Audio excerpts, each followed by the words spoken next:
Hello again, this is Scott from Midwestern Reloaders.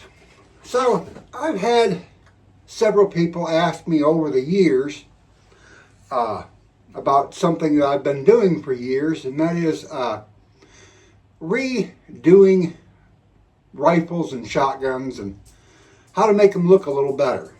I've been doing this since I was pretty young, back when you could buy the old Milsurp rifles real cheap. I'd buy and redo the stocks and the barrels and sport size them and drill and tap them for scopes and resell them for hunting rifles. Sadly, you can't do that a whole lot anymore because the Milsurp rifles cost too much anymore. But nevertheless, the principle's all the same. I'd just like to start out. I'll show you this one. This is one that I just recently redid. This is an old J.C. Higgins bolt action 12 gauge. And just to tell you what kind of shape that it was in, I bought this shotgun for $10. It was pretty beat up. The barrel there was no bluing left on it. The stock was all scratched and dented and beat up, and but it shot, and it shoots very well. And I just didn't want to see it go to waste, so I bought it off the old guy for, like I say, $10. And I had it for a couple of years, and then just decided, you know what, it shoots so good, I'm going to redo it. And so this is how it turned out. I'm pretty happy with the way it turned out. It looks nice. Stock is all totally redone. But for this video, I have something else that I want to work on. I have this little Marlin semi-auto 22. Now, I bought this very cheap also because at the time it did not fire. I had to put a firing spring in it. And, it's been redone, but it was not done properly. The stock got a lot of dents and sand marks and tool marks, and the barrel was just painted with regular spray paint. And I think it can look much better. It does shoot good. So I decided, you know what, let's just do a video, and I'll show you how I go about redoing one. And you might have something in the cabinet that you want to totally redo yourself. And the main thing I hear of people why they don't want to have rifles and shotguns redone is they say it's so expensive. Well, I'll tell you this, if you decide to do it yourself, which doesn't take a lot to do, and it's basically just some time, with the right stuff you can do it for around $20. It's not expensive. And I'll show you the stuff that I use. Let's set this off to the side, and I'll show you what I got here. First of all, I use a good glass cleaner. This is for cleaning off any oils, debris, anything that's left on the steel that we're going to paint. This will also, this with a little bit of triple-aught steel wool, will take off bluing. So if you want to take the bluing off completely, which is what I usually do, to give it a good coat to steel for the paint that I use, this works very well. For the stock, you're going to need a good stain. This is just something that I actually did cabinets with. I had some left over. It's the same color that I did that shotgun in. This is actually vintage blue, but it left a really nice looking stain on the stock of that shotgun. You're going to need a Scotch-Brite pad. You're going to need steel wool. You want triple to 4-aught steel wool. I prefer the 4-aught. For the stock, you're going to need sandpaper. I start with a 60 grit. on the stock. Just a regular 60 grit sandpaper. Then I will go to a 120, and then I will finish it with a 320. And that makes a really nice smooth stock. Gets rid of most everything. And for the steel, I found a product that works. An old gentleman told me about this, and I started using it. I've been using it for several years now. This is appliance paint. It is an epoxy paint. Once you spray it on, it takes 24 hours to dry, 48 hours to completely cure. But I'll tell you, it is solid. It is hard stuff. It's hard to scratch off. Makes a really good base. It holds up to heat. Like I say, it's the same thing they paint your ovens with, everything else. It's like $7 a can, maybe $8. $7 to $8 a can. It's not expensive. And one can, I've got over half a can left, and I've done 3 guns with this so far. So it'll go a long ways.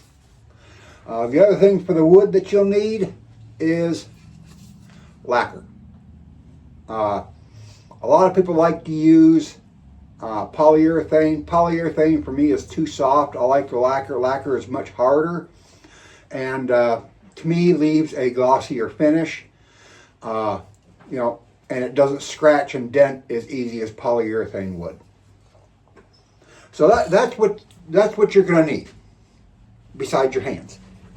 So we'll start. You start with just disassembly, and we are going to take. I'm actually going to be putting a different optic on this. So we're going to start just by removing everything and getting the gun bare bones. There we go.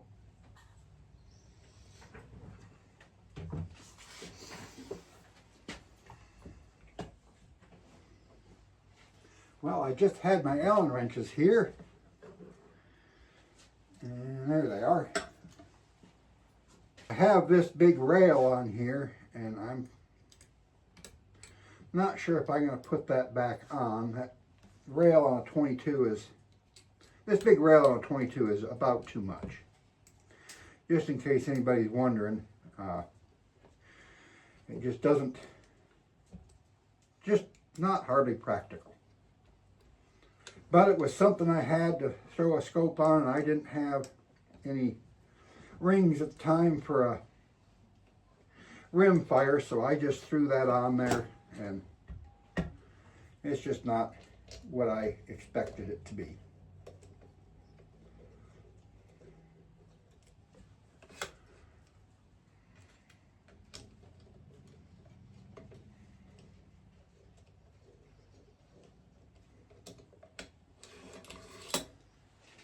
All right, once we get all that off, we're going to take the screw out that holds the barrel in.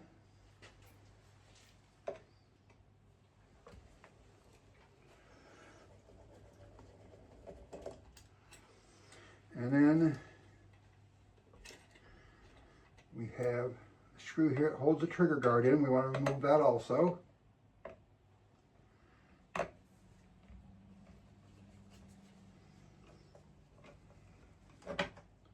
When you're doing this, guys, make sure you keep all the screws and such in a safe place. I have a little thing that I use.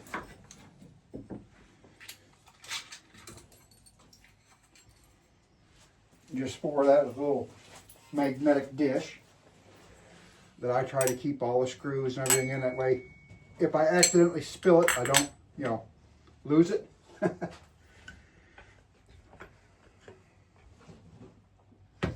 We'll set that off the side. And to pull these things, I don't know, a lot of you guys know this or not, but you can just use your Allen wrench or a screw, just anything that goes in the hole just enough to get it to turn. Well, I guess the Allen wrench is going to be better.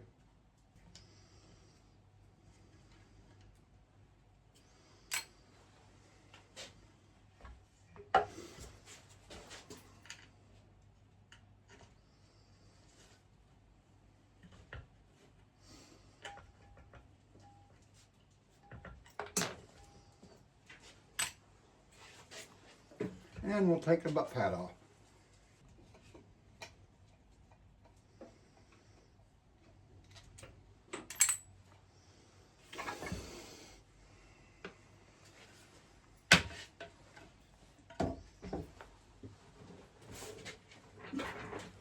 Now that we got that all done, I like to make sure I have everything totally disassembled before I start on anything. And I usually start with the barrel first, only because once I get it painted, it takes the longest to dry. And I don't want to paint the action. So we're going to take this thing all the way down.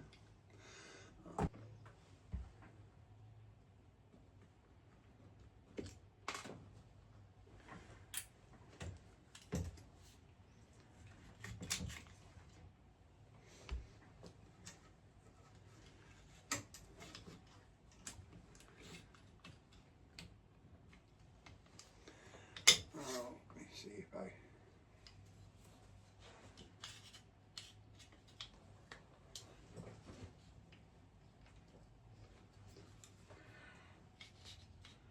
Sometimes getting these out can be the fun part.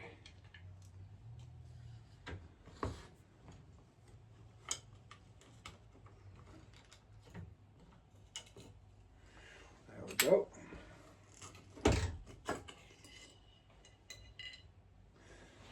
Now, if you're working on one of the old Marlins, just be really careful how you do this, because putting it back in, it goes in this little tiny spring hole in there, and as you're putting it back together, it is very easy to kink and bend that spring, and they are not fun to straighten. They are not fun at all. So, we now have the Firearm completely disassembled. I'm going to take this plastic stock out of there. We'll leave it in there for now. I might just paint it too. Anyways. So now is where your Scotch-Brite pad and a good cotton fiber rag comes in handy. Like I say, this has been painted before, so all you're going to do is super simple, nothing hard about it. Your glass cleaner, spray it down good for cleaning and lubrication, and you're going to get your floor a little bit wet. I mean, don't be surprised on that. And Scotch-Brite.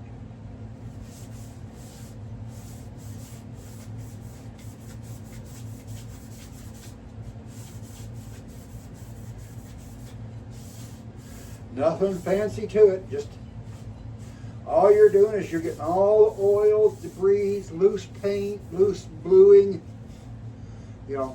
anything that's on it that might be, and you can see here it's starting to clear up a lot of that paint. That old enamel paint is just coming right off. And that's what we want. We don't want to paint over that enamel paint, because if it starts chipping, then our other paint's going to chip. So we want a good surface for it to bond to. It doesn't have to be exactly perfect. You don't have to have it 100% off. If you want to get it 100% off, that's up to you. That's, go ahead. You definitely ain't going to hurt it anything by doing it that way. And you see how much we got off already.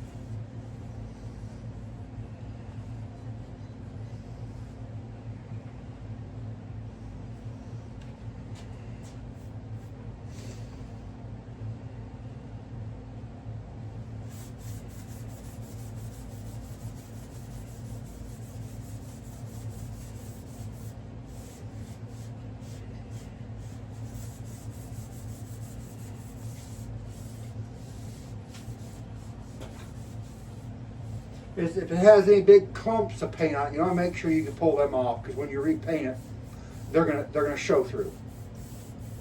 And you want it to look nice. You're not doing it to cheapskate and make it look uglier. And then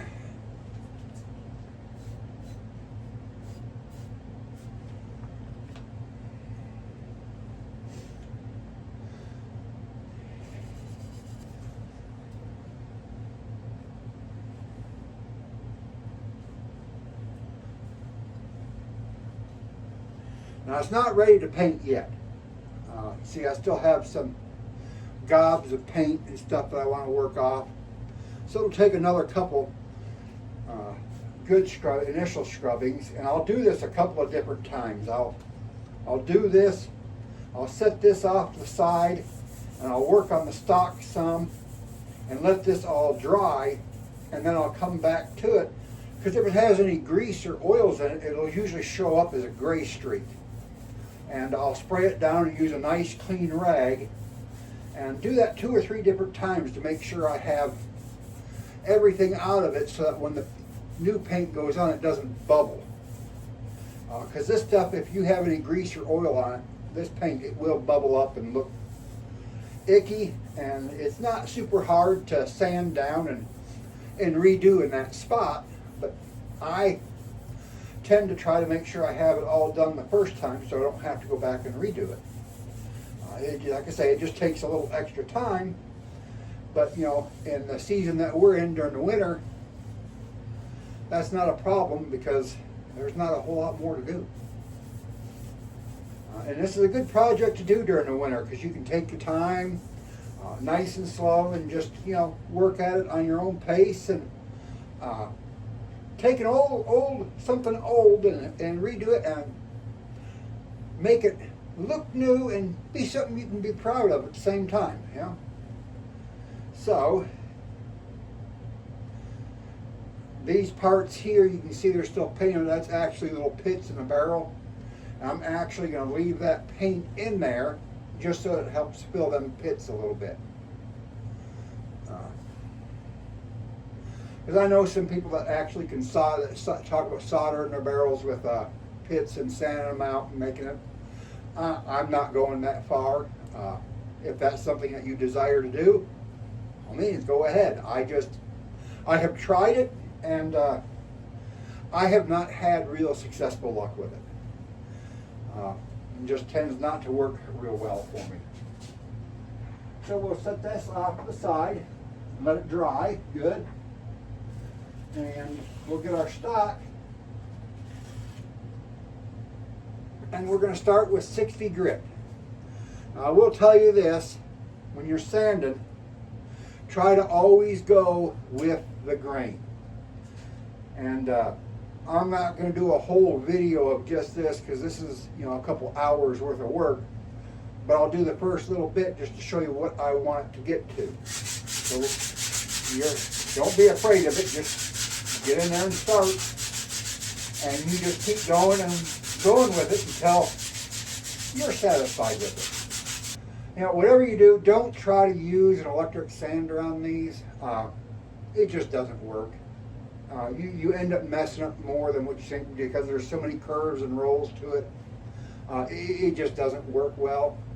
You get a much better finish just by doing it by hand. And yes, I'm talking from experience.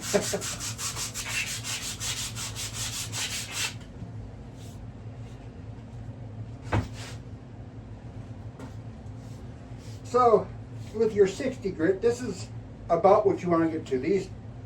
You'll see these little dark marks in there.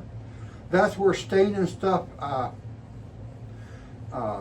absorbed a little deeper, and you're going to want to get all that out, because if you don't, when you restain it, it's going to create a dark spot. It's going to be darker than the rest of the wood. Some people actually like that look, and they purposely do it that way. And if you do, that's great. Continue to do so. Me, I like to just take it all the way down and make sure it's good and clean. Just because, like this here, you see there's a thing there, that's actually a dent in the wood. So I'm going to have to sand that down where that dent is smooth. Otherwise, it's going to keep that dark spot, and you're going to notice it. You're really going to feel it. So you just work on that spot. But remember, you don't want to just sand that one little tiny spot, because now you're going to make a big flat spot in your stock. So you want to keep moving it with the roll of the stock, and you'll see that spot getting smaller and smaller as you're sanding it down, and you're not creating a big flat spot in your stock. It takes a little time, and don't think you're going to do it in 10 minutes. It's not a 10-minute job, especially if you want it done correctly and looking nice. Now there are instances where the dents are so deep you're not going to get them all out. It'd just be taking too much material off. And in that case, you do the best you can to get it as small as you can, and hope for the best. This one is almost out.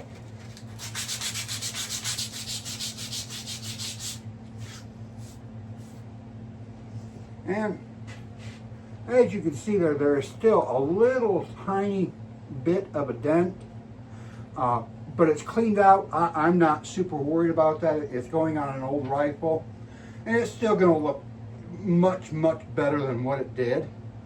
But that's what you want to get it to. You want to get it down to just wood. You want to get rid of all the outside coating and the stain, and bring it back to just plain wood. And that's the surface you want. So once you get done with this, then you're going to go over to the 120 and then the 320. But I'll get the rest of this stock sanded down, and when I do, we'll come back and we'll start hitting it with the 120, and we'll go over there. We'll look the barrel over and get it cleaned at least one more good time, and then check it again to see if it's near ready for our painting application. So I'll see you back when we get to that point.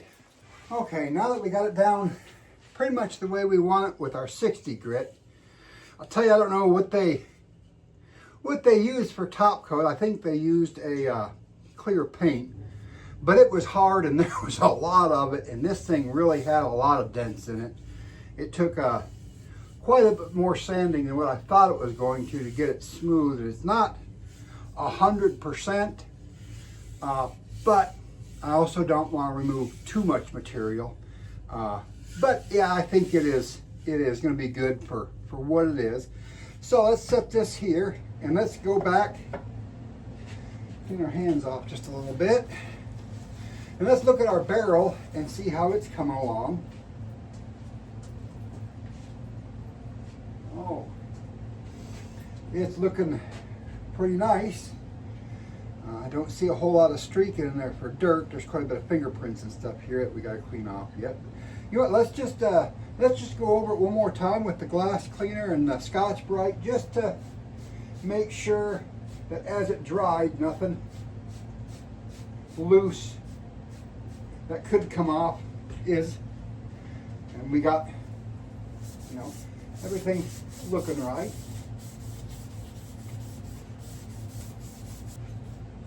And you don't have to worry, the lettering of your barrel and everything is going to show up through this paint. You're not going to be covering up the lettering of your barrel. You're still going to be able to read it perfectly. It's not going to impede that at all. We're not going to put that thick of a coat on it. It does not take much.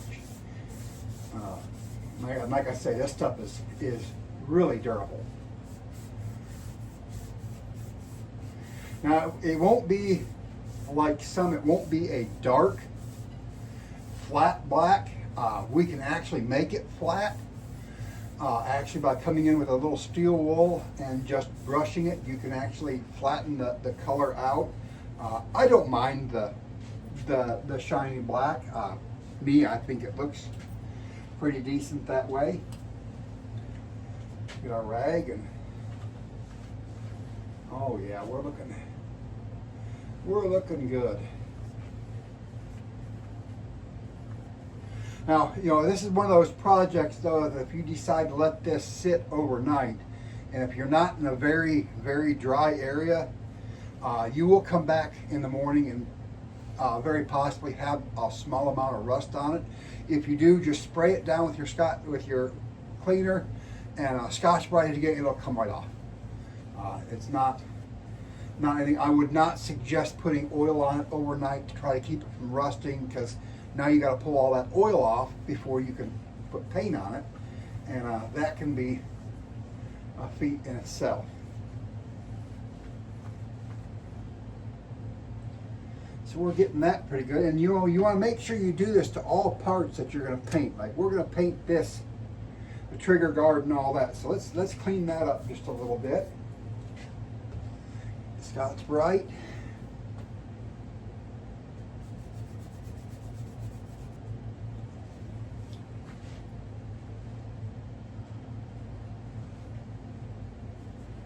Anything that's exposed, we're gonna throw a little on it just to, make it all look good. Why not? We're into it this far, we might as well just, touch them little spots up too. Our button, we might as well do that too.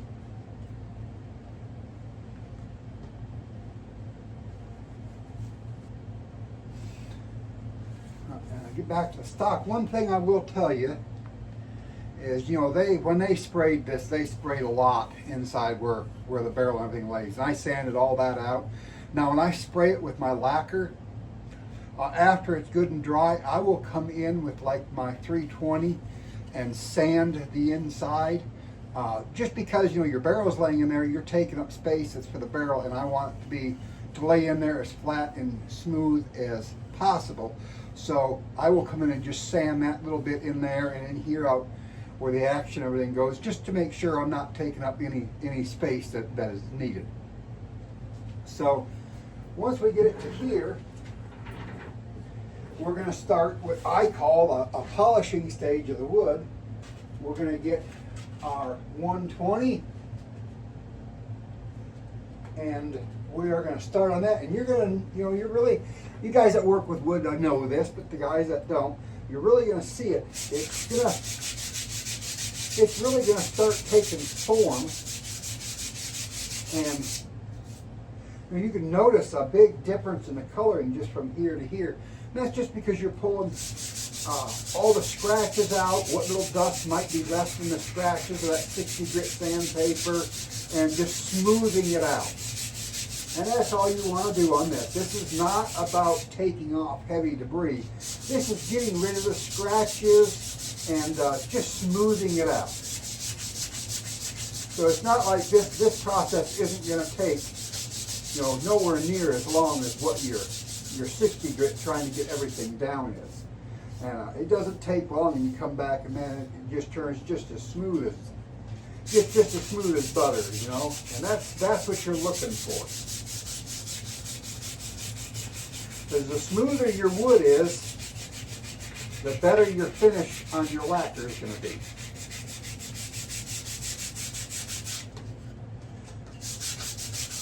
So just remember, don't sand too long in one spot flat, because you'll put a flat spot in it, and then you got to try to work that out.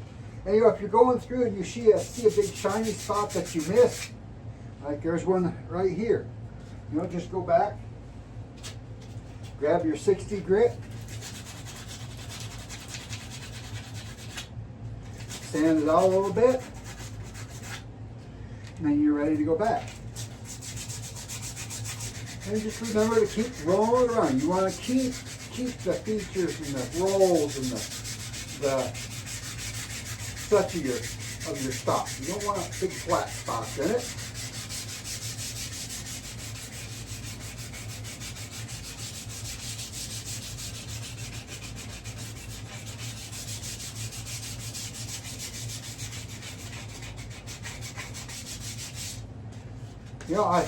Same thing. I've had a few people ask me about synthetic stocks. Can I repaint and redo a synthetic stock? Yeah, I've painted several of them. I usually go through with like a 320 grit sandpaper and just rough it up a little bit. Take a little bit of the outside coating off so that when you do paint it, it sticks.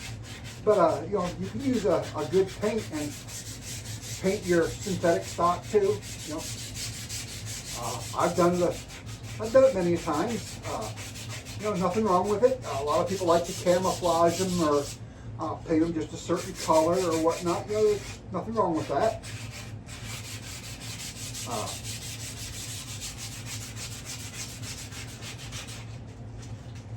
You know, this is,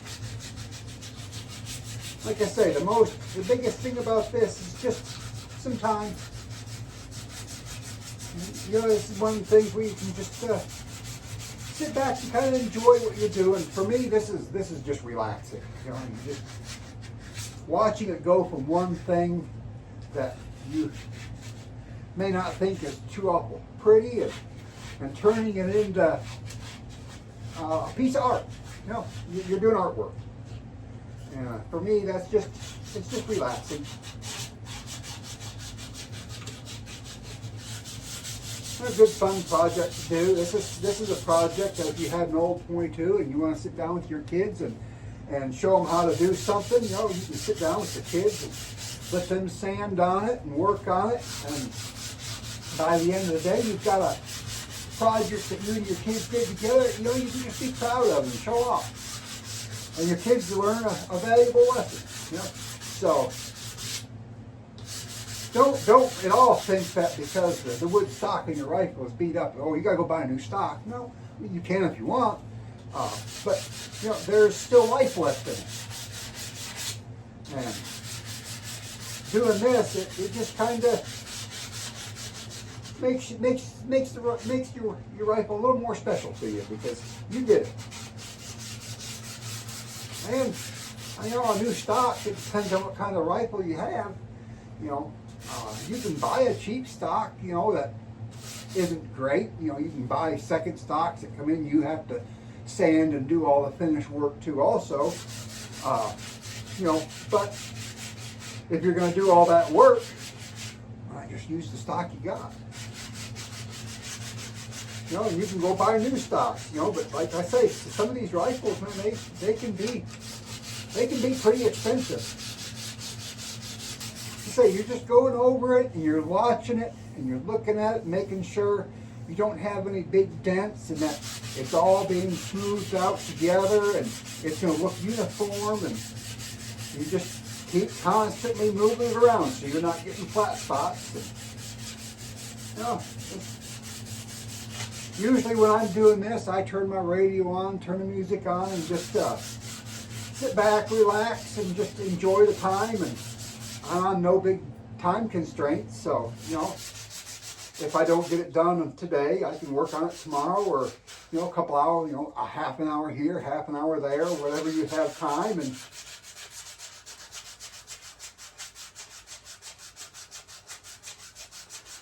just make it your own. It's the same on that inside, like I was saying, just because they sprayed it, it was full of a lot of stuff, and I want to remove the material that they put in. Just because, like I said, they put a lot on it. But it is definitely looking better than what it did. It's starting to take some shape. So let's set this down here and let's go back to our barrel and see how that's looking.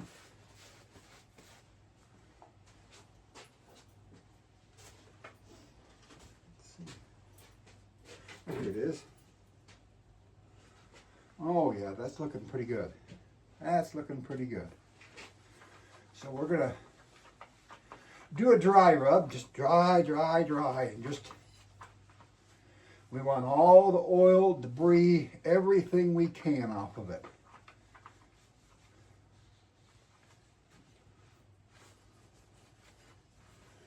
And what we're going to do now is we will have to clean it again, but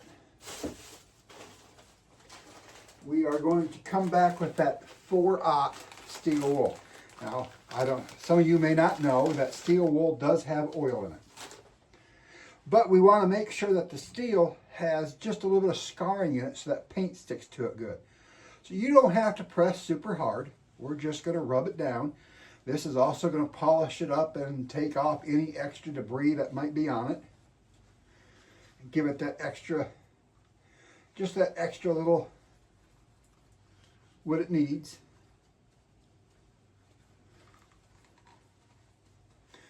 It'll help if there was any little tiny rough edges or whatnot, it'll help take them off. You know, I've seen a lot of people use sandpaper on a barrel, and as long as it's super fine, you can. You don't want to use a heavier sandpaper, like even if you use the 320, and it's going to scratch it up enough to where when you paint, you're going to see those sand lines in it. So I mean, if you've got like 1,000 grit or 1,200, you know, that wouldn't be so bad. Just don't sand it hard. Just a very light sanding with it, and you'd be all right with that. All right, we'll go over it with that, and then we're gonna put just a little bit. We don't need a lot. Just enough to help remove those oils that we put on there with the steel wool.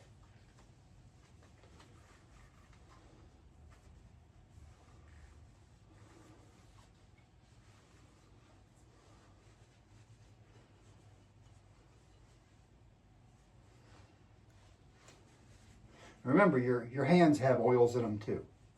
A lot of people say, well, that doesn't matter when you're just barely touching it. Well, I have seen some people touch them, and I've done it myself, be sweaty or not realize how sweaty I am or whatnot, and touch it and paint, and it be enough to make it bubble, you know. So I just learned that if you just grab a good clean rag and hold it with that from then on out, that, you know, it helps. Every little bit helps.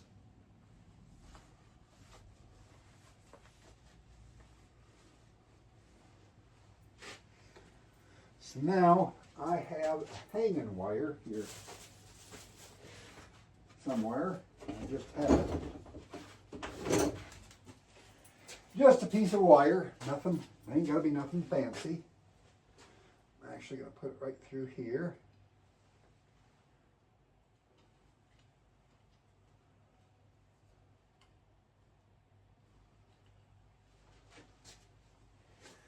And for today, I am going to hang it right here for now.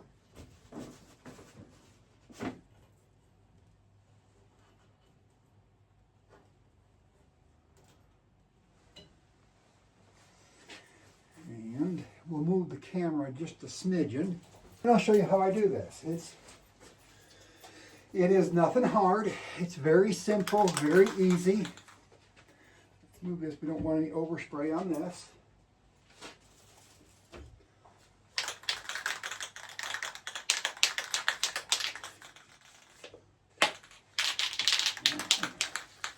Now usually what I do is I like to keep a rag in my hand, and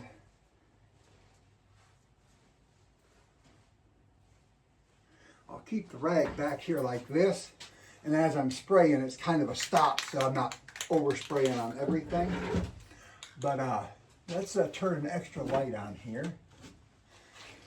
And this one, just because it makes it a lot easier to see little areas that you may have missed with the extra light, and that you're not getting runs, and that you're getting it all on a nice even coat. And that's all you're looking for, is just a small, light, even coat. And this stuff, you can do it in the basement. You're not going to be spraying enough that it's going to stink horrible, whatnot. We're going to set these here. We need to get... I'm going to get this and set it here because I want to spray these also. I also don't want to do it where I'm going to get it all over everything. I'll set them just like that. So we're going to start here on the top.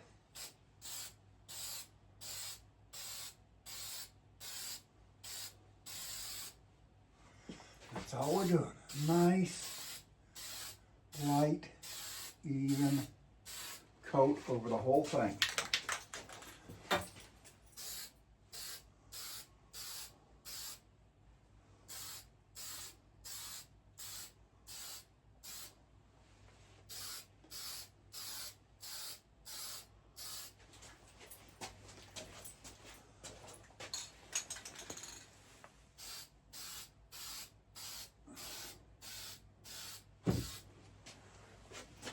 You go, you just walk around. I see a little spot that I missed there.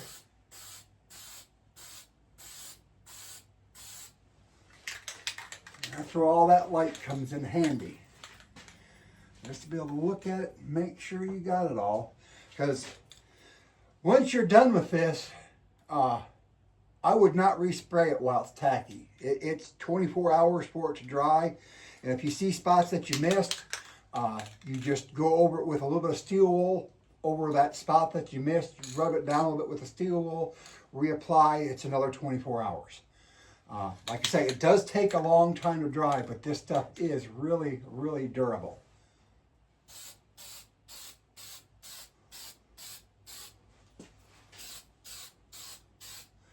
I usually wait a minute or two and just go back and just, because there's always a couple little tiny spots that I may have missed, and just make sure it's coated.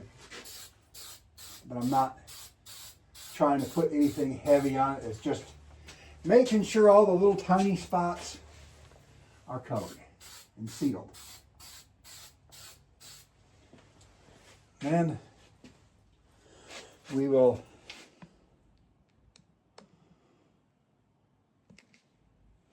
shoot these just a little bit. And I will set this rag back here so we're not getting it all over everything else.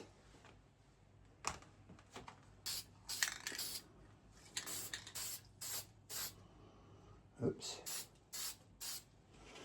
I ended up getting a little bit on the bench anyways. That's all right. And that is all there is to that. Now all that's left is allowing it to dry. We still have some more work to the stock to do, so we are going to move this into a position where we're not going to bump it. All right, we got that all moved. Now we're going to go back to our stock, and we are going to go over it with the 320. And this is going to take less time than the other did. It's just, we're just finishing the smoothing out of it. I think I got a little paint on me. I'm going to make sure I don't transfer that over.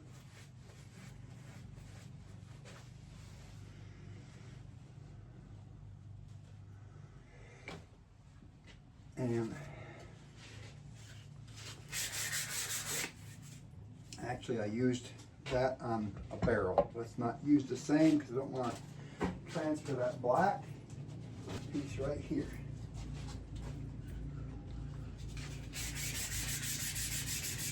And again, this is just the smoothing of it. This is not taking off much material. It's just any scratches are getting pulled out with this now.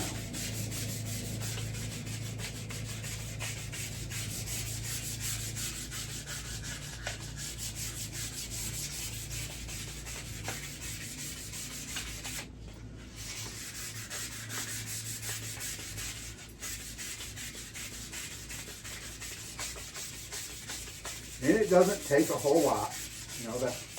That 120 is pretty fine, so it's not like we're trying to dig out great big scratches. We're just putting the final polish on it and checking to see if we have any bright marks that looks like it might be old material that needs to be sanded out again. And like I say, I do have a couple of those marks in here, but it's scratches that are so deep that I'm just not gonna worry about getting it all, because they're very small. They're not going to be very noticeable, and for what it is, this is just going to be a truck gun, So I'm not looking for absolute perfection on it. I'm just looking to make it look better than what it did. And guys, I've been thinking about, I have a darker stain, but you know, the way the stock on that shotgun came out with that color, I was pretty impressed with it. I think I'm just going to use the same color. I have a little bit left over, and I thought it turned out really well. So, you know, if I don't like it, I just sand it off and do it again. Not a big deal. You know, this is turning out pretty good for what it is. I mean, it had a lot of big dings, and I swear, I think somebody put a flap sander disc on a grinder and sanded this down. It was pretty bad. I went through a page and a half of 60 grit just trying to get it sanded down. You know, it was a lot of sanding. I'm standing in a pile of dust. But that's all right. Oh, we've got it down pretty good, I think.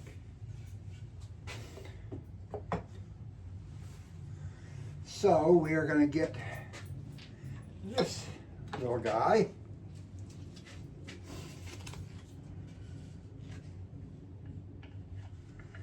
We're going to put it right there. And let's see if it won't quite hang there. Put it right there.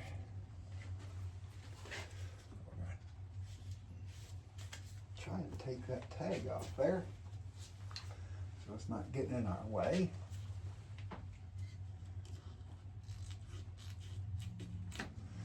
And I have kind of a unique way of staining things. Some of you guys may come back and tell me that it's not right, and if you do, that's okay. I do things a little bit differently. I've been doing it this way for a long time. It's always worked, and I'll continue to do it just because that's the way that I do it. It's nothing hard. It's actually very easy, very simple. Use paper towels. So we'll make sure this is mixed good.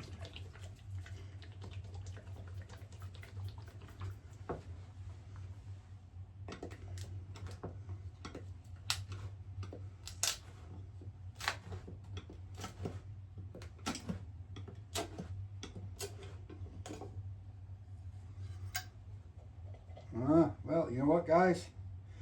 I am not going to be using this. It doesn't look so good. It has ruined on me. Apparently, I did not have it closed good enough. The air got to it, and it's got a great big clod in it. So it is ruined.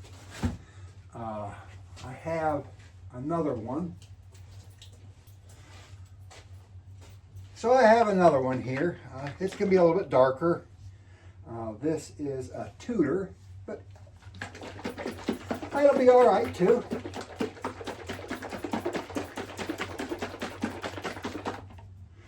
Make sure that's shook up good.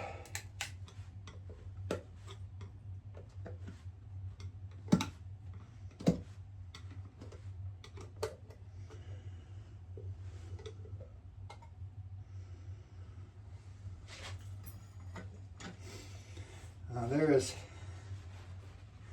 absolutely positively nothing hard about this. I just get it wadded up and get a good bit on there, and we just wipe it down. Just wipe it right up and in there.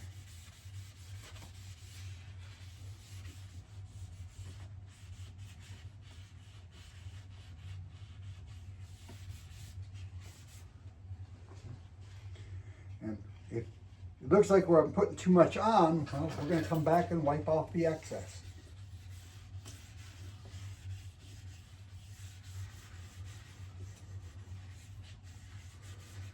Making sure we get it all in there good. End is all good.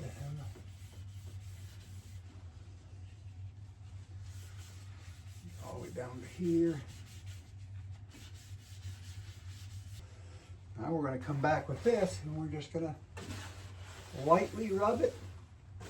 And that just takes off any excess and make sure it's all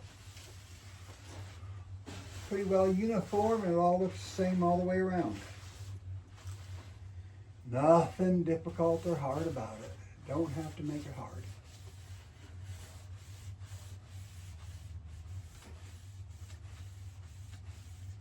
Big thing is that is scratching it up, so we're just going to take it from off there. As you can see, it's taken form. It's a pretty nice color. Get a little more on there. Say if it looks like too much, it's okay because we're going to rub all the excess off. Let's rub this part down, then we'll get to the very bottom.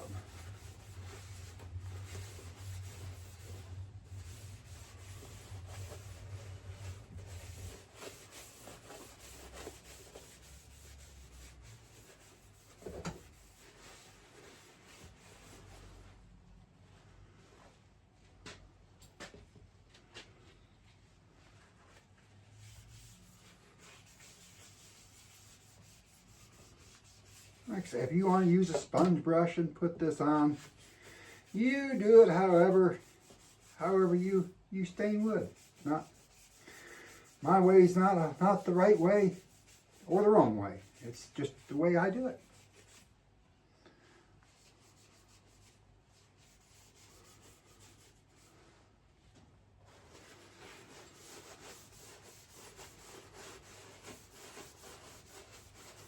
I like to do it this way just because as I'm putting it on, I come back and make sure I don't have too much in one spot or not enough, and it kind of just helps polish it out into a nice flat surface, and to me it just makes it look a little better.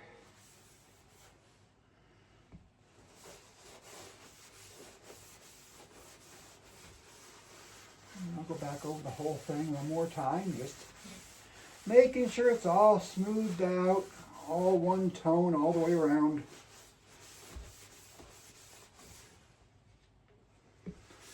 Take my time, not in any great hurry. This stuff dries fast, but it don't dry super fast, so you have enough time to get around it.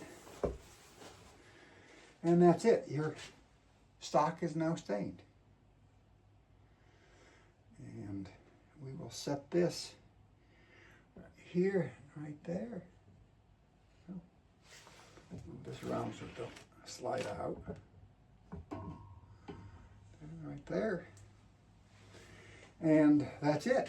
That's stained. The next process, once that dries good, will be lacquer. And that will be a little while. It'll take, I like to give it a good hour to let everything dry good. And also I go back over it and look over it, because if I see some spots that may not have taken the stain quite as good as the others, I'll go back over it and make sure. But it looks pretty good.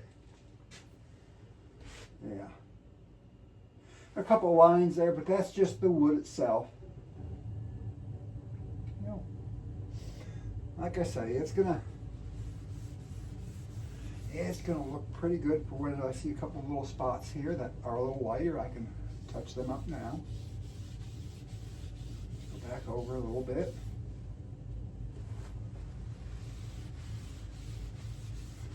Move it out. See the spot there I missed?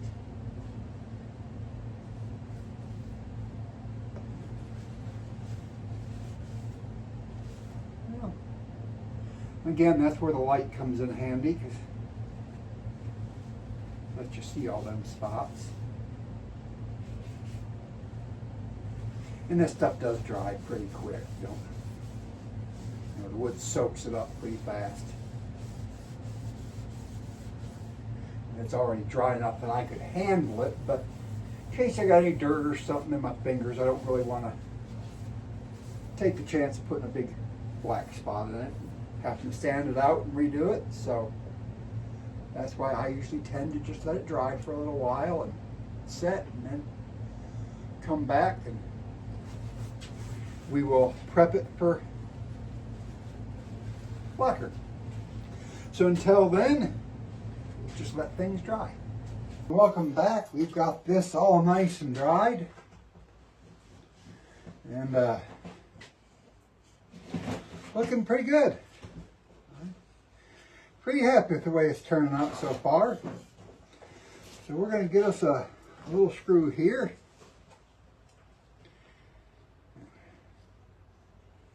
Putting the hole in the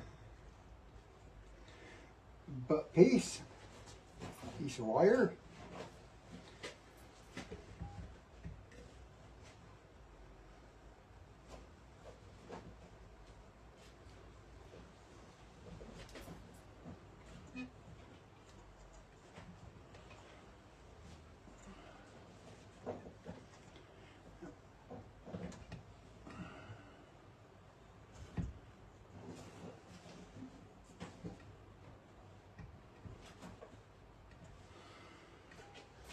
We're going to hang this up here.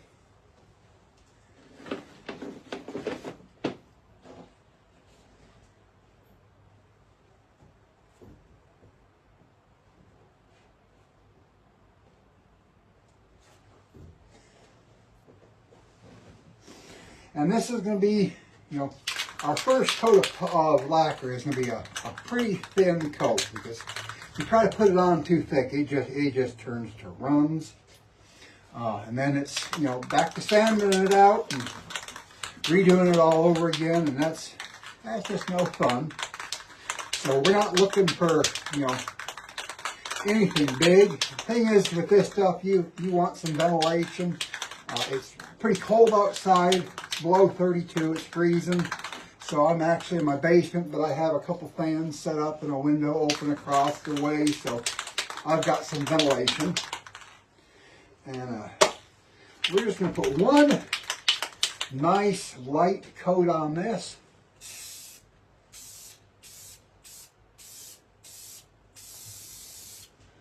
We just want to make sure that we try to hit the whole thing all over.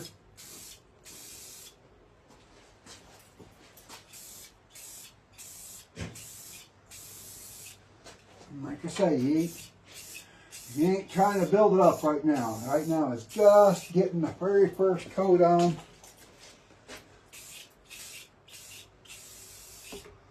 And that's it. That's all you want to do. You try to put on any deeper than that, and it is going to be a run. And this stuff takes, at least a good 20-25 minutes to dry. And we're gonna say we're gonna start with 3 coats as we're going, and polishing a little in between. If it starts looking like it's gonna be really, really pretty, we might go with a couple extra coats, but generally you want at least 3 coats on it, just to give it good protection. This will waterproof it, and like I say, lacquer's pretty hard, so it's not going to dent too easy. You're going to be able to take it out in the woods and not have to worry about brush scratching it up and whatnot. And just makes it look nice. So we will see when we come back, and we'll brush it with steel wool and put the second coat on, and see what it looks like from there. Alright, so we got, this is all nice and dry. So what we're going to do is we're going to take our quadruple steel wool, and what we're going to do is we're just going to lightly brush it. You're not going to push hard. You're just going to lightly brush, and you're going to start seeing little streaks starting to look almost white. Once you get to that point, that's what you want. Don't go too much, because you'll take it all off. So it's just a light brush, and all we're doing is we're just scratching it up enough to where the next coat will bond to it good. And like right here, I have a little bit of a run, so we can rub that a little harder and actually just take that run right out. There we go. And just lightly brushing it all the way around, just scratching it up so that the next coat has something to bond to.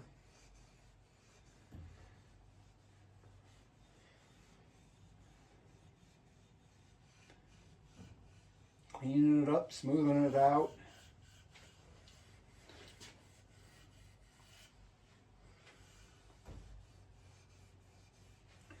Just doing that all the way around it, the whole thing.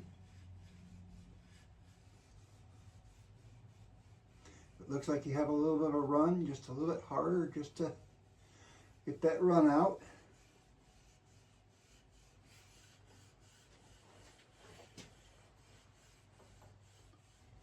So, you know, if you notice when you're spraying lacquer on, you get a little bit of a run, just let it run.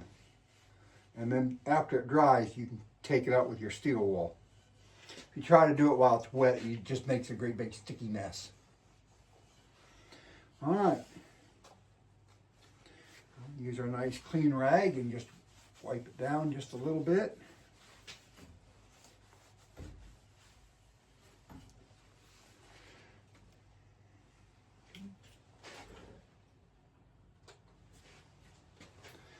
And we're going to hit it with our second coat. This coat will be, let's turn this off, it's too much air. This coat will be just a little bit thicker than the first coat, but not by much. You know, if it's too thick, it'll just run on you. And like I said, that's why we're putting 3 to 4 coats on it. So they're just light, nice, even coats.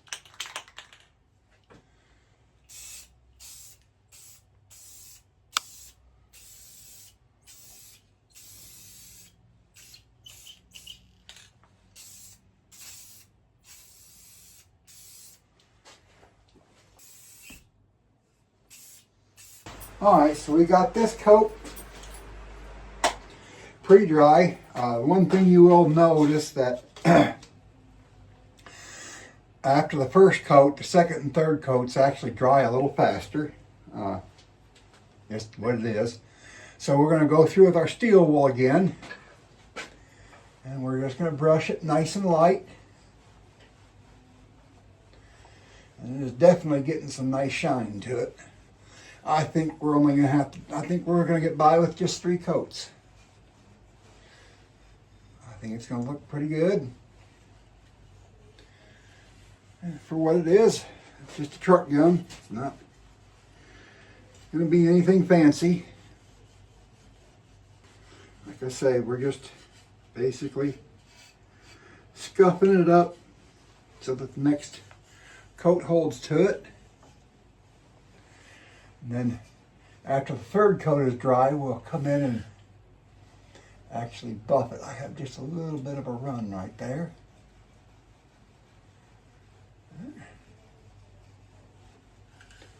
It's not hard to get a run with this stuff. It's just a little tiny bit too much in it. It runs pretty easy. All right, we'll get our towel and wipe it down.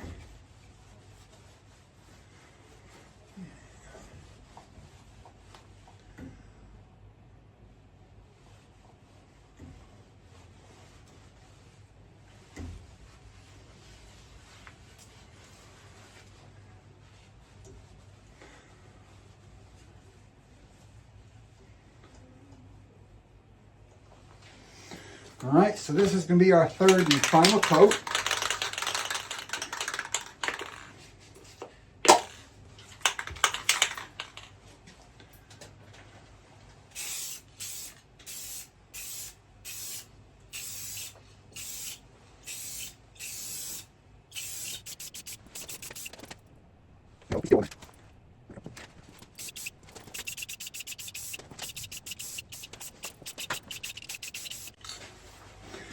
And that's all there is to it. Turn our fans back on. Let it air out. Now, what I will do is I will let this sit now until the barrel is dry. I'll go back over it after it's completely dried. If it looks like it has a little bit of run or anything in it, I'll buff it with the steel wool just to get that little bit of run out. And then we'll come back and we will wax and buff this till it is like a glass finish. And it's going to look good. I just wanted to show you how our rifle barrel is turning out. It's looking really nice. You don't want to touch it. It's still quite tacky. It'll be a few hours before we can actually do anything with it. So that's how that's turning out. All right, guys. So everything's dry, ready to go back together. I didn't show it on the video, but I did decide to put a coat of lacquer on the barrel, just because it is going to be a truck gun and it's going to be in and out a lot, and I just a little extra protected.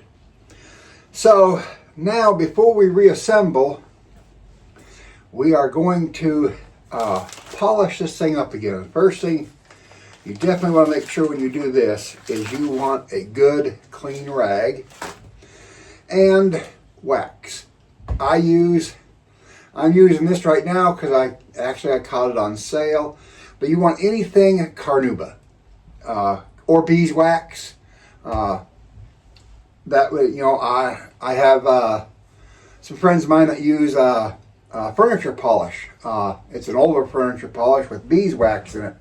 Works great. But anything carnauba or beeswax will work great. It'll protect, seal, everything else. So the first thing we're gonna do the barrel first and let it dry some. And what I like to do is I like to just spray it a good amount on the cloth, and then just rub it in. And this will get around and just if there is any small indents or whatnot, it will seal them up. And it adds just an extra protection, extra layer of protection, and it shines up really nice. Let me grab this one here.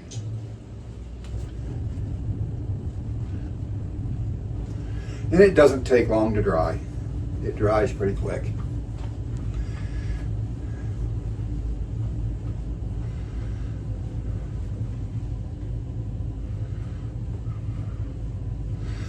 That all in, and we're going to do the same thing to the stock, but I really like to rub it as much as I can on this stock because it's just going to polish it up. And I do the same thing. I just spray some on the cloth because it's not going to take a lot.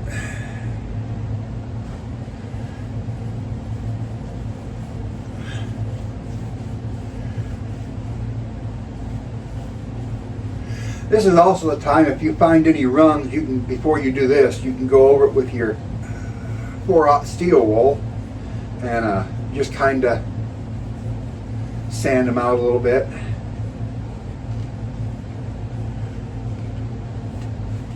So this is just the first coat of this. I will do this 2 or 3 times just to make sure there's a good coating on it.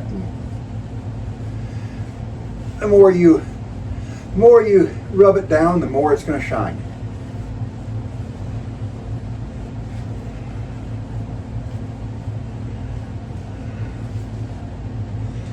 And as you can see, I think it turned out pretty good. It's not bad, not perfect, but like I say, it's a truck gun. I just wanted it to look better than what it was, and and we're under a blizzard. We got, as of now, since about 2 o'clock this morning, we've already got almost 2 feet of snow, and it's supposed to continue all day today and tomorrow. So this is a good inside project to just do on a nice snowy day when it's not really able to get out and do anything else.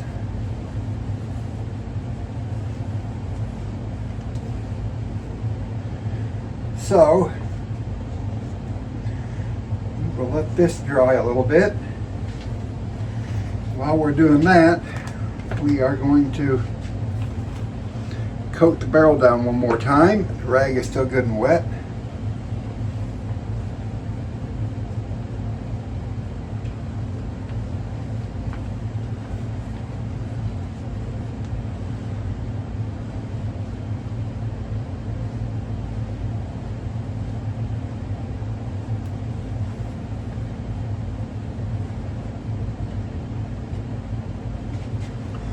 Get a little extra light on the subject.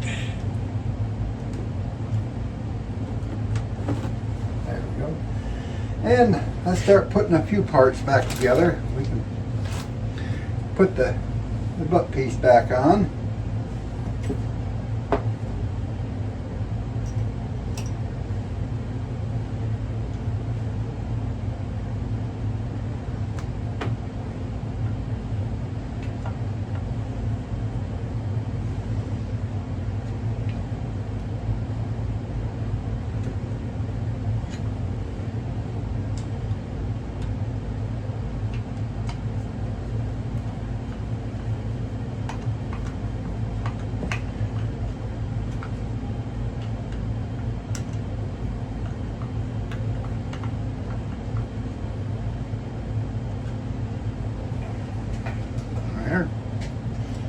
The sling studs I usually put on last because I want to rub the whole thing down another time or two. It's already dry, so let's just give it another rub.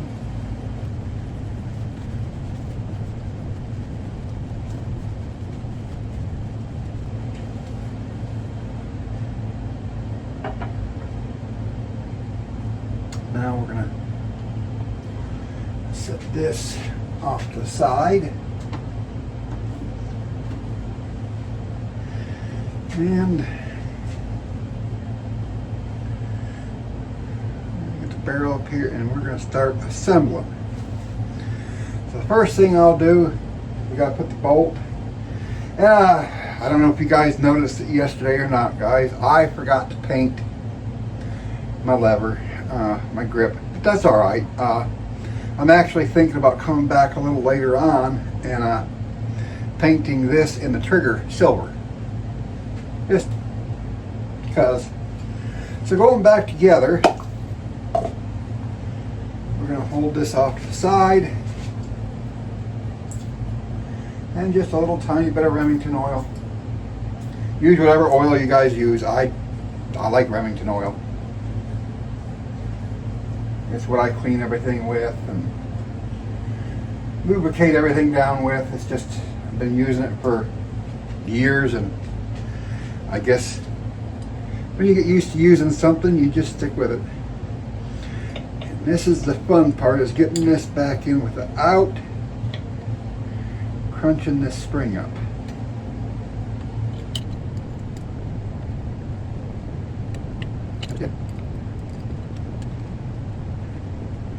Marlon did not make this super easy in doing this.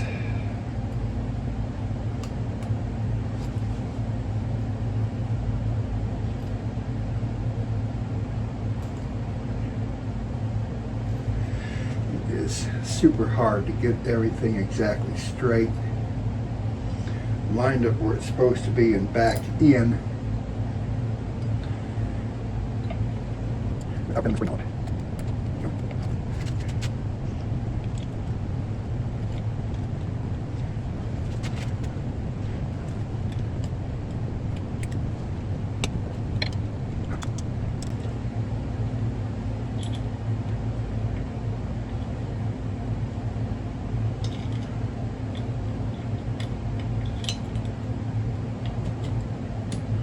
There we go, and that is in. Now,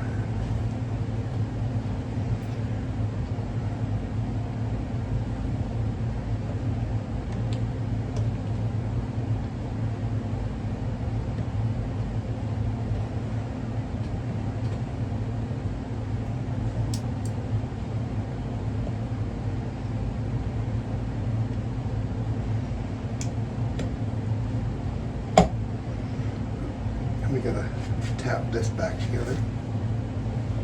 There we go.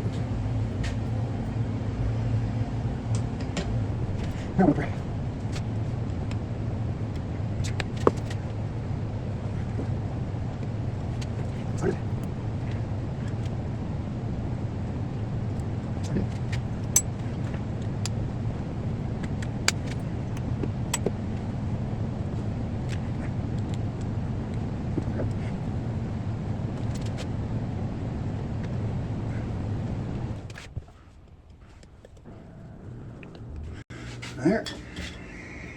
Make sure our bolt works. Yep. That all works correctly. Alright. Now, I'm going to rub this barrel down one more time. Let's get all the fingerprints and all that off of it for now. Set this here. And we're going to rub the stock down one more time.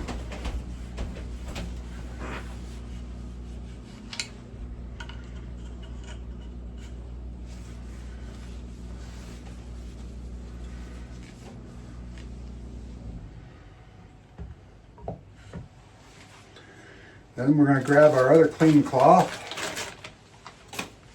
And I save these off the side. I know one's for waxing and all that, and that's all I'll use it for. And I take the dry cloth, and we just want to rub the dickens out of it. This is really going to make it shine up and make that wax work the way it's supposed to, and just give it a good luster.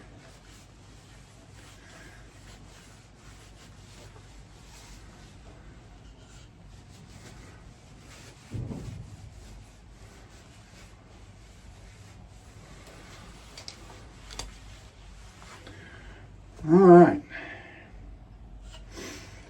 Well,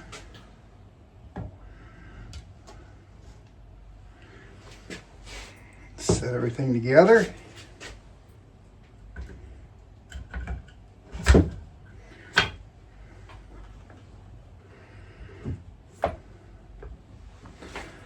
We'll put the trigger in.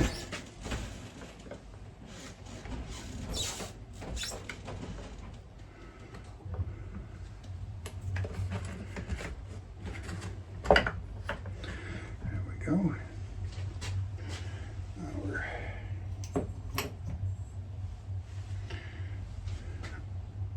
Oh, this has to go in under that. That's right.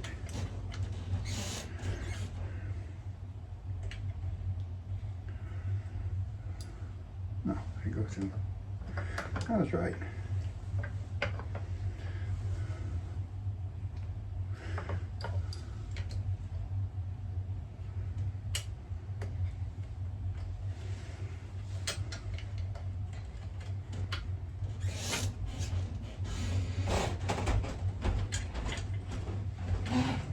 Thing goes in only one way, and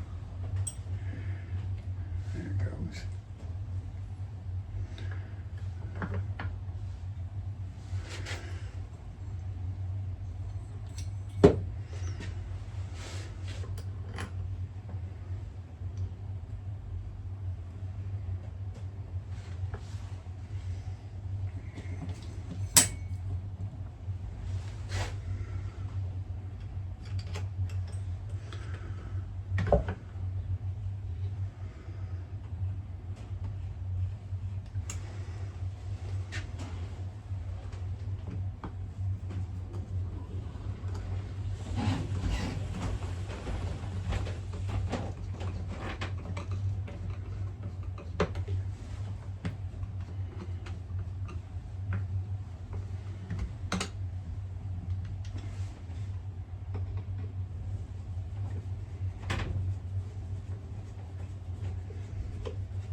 Alright.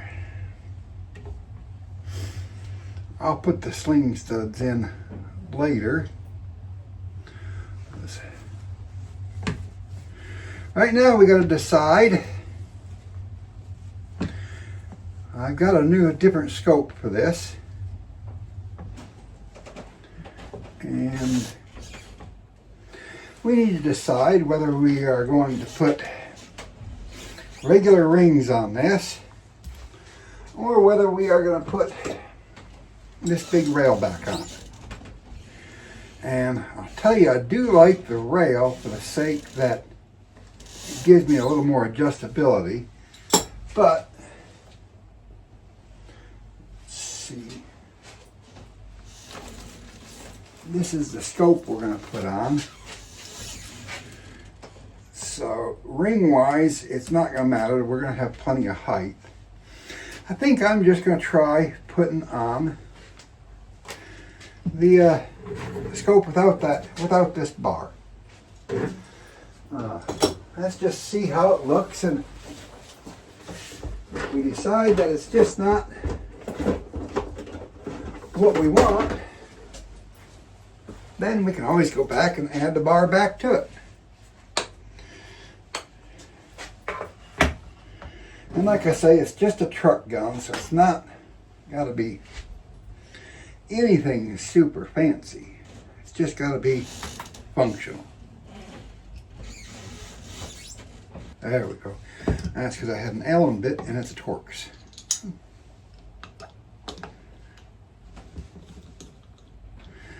Get the right bit that works better. Like I say, you take the product that I'm using here and you add it up. You figure you can do 8 or 10 guns with each one of this product. So you're figuring product wise, you're only spending, $6, $7 per firearm that you're redoing. So I mean, this is pretty cheap. So it's one of the things that you get good at it, and people find out you do it, they are willing to give you a little extra just to do it. So let's see, not the same.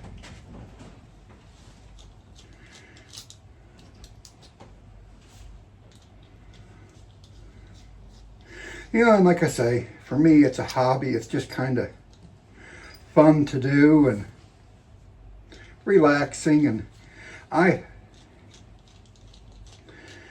tend to do this actually a bit more than what you think. I like to buy the old firearms that are, people think they're worthless because they're beat up or whatnot. As long as the rifling is good, there's nothing wrong with it. Don't be afraid of it. Just look down the rifling, make sure the bore and everything and the chamber and everything is good. As long as all that's good, you can make the rest of it look pretty. There we go. Let's set this in there.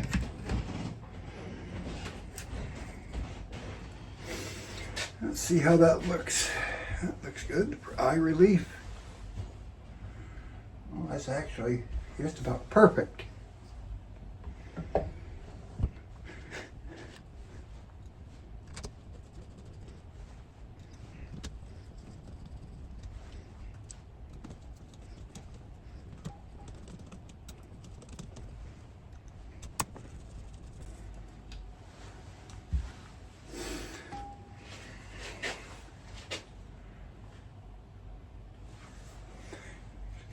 Just a little bit.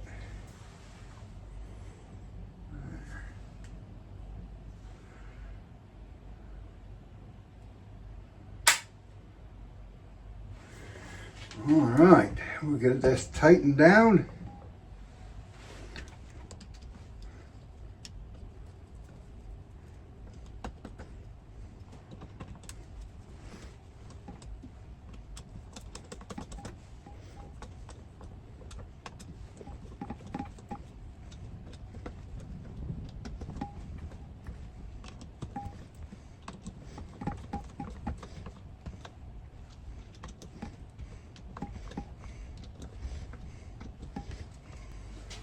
And this isn't any special optic, guys. This is just a little 3 to 9 by 40 BSA. It's, like I say, it's just a truck gun. It's just got a, it's not not like I'm going to be having it out on the range trying to shoot a competition or anything with it. It's just for shooting at small critters that are not necessarily wanted. Coyotes and anything else that just needs to vacate the premises.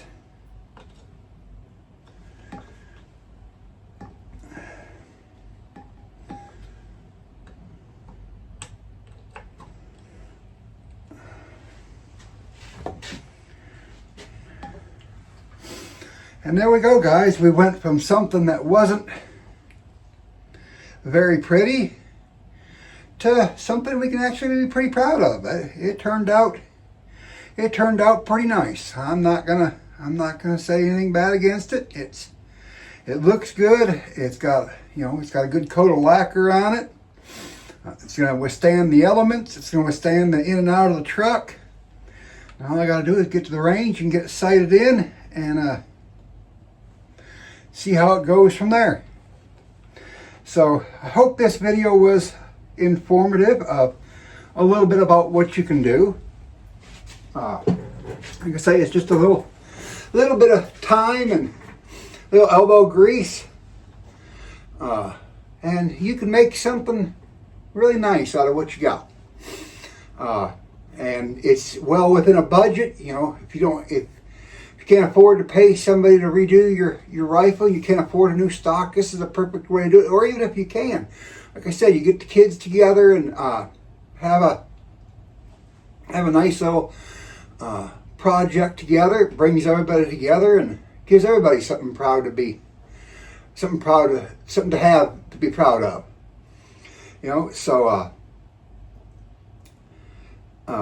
if you guys have any questions, reloading questions, if you've never done a project like this and you have a couple questions, please feel free, shout out. I'm more than happy to give you what advice I have, and options, and if you've done projects like this and, you want to take a picture of it and send it, by all means do so. I'd love to look at it and see what you did and admire your work and let you know, proud of you for taking the step to do it. We're just to let you know, we're soon going to be doing some videos on shot shell reloading. And we just did the giveaway at 150 subscribers, and we're going to do another one at 300. And I am going to do a little sneak peek.